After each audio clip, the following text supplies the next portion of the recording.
नवीन सरकार स्थापन होताच पेन्शनधारकांना भेट. पेन्शन 5% वाढेल. 65 वर्षापासून अतिरिक्त पेन्शनचा लाभ मिळेल. जाणून घ्या संपूर्ण माहिती. नमस्कार, आजच्या व्हिडिओमध्ये तुमचं खूप खूप स्वागत आहे. चॅनलला नवीन असाल तर लाईक आणि सबस्क्राईब करायला विसरू नका. देशातील 65 लाख पेन्शनधारकांसाठी एक आनंदाची बातमी आहे. निवृत्तीवेतनधारक गरिबीत राहतात कारण त्यांची पेन्शन खूपच कमी असते.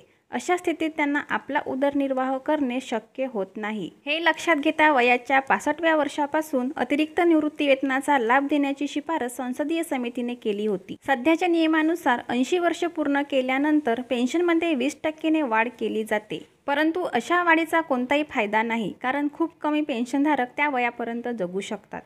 अतिरिक्त पेन्शनबाबत संसदीय समितीने दिले 2 प्रस्ताव.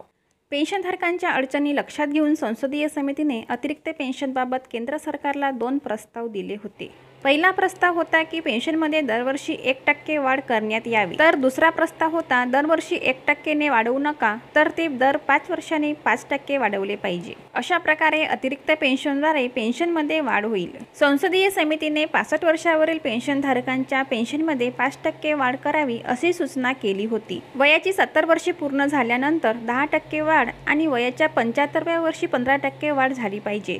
अशा प्रकारे पेन्शनमध्ये दर 5 वर्षांनी 5% वाढ केली पाहिजे. जर हे शक्य नसेल तर ते दरवर्षी 1% वाढले पाहिजे. केंद्र सरकारचा मोठा निर्णय. संसदीय समितीच्या या शिफारशीनंतर केंद्र सरकारने सर्व विभागांकडून पेन्शनधारकांची आकडेवारी मागवली होती.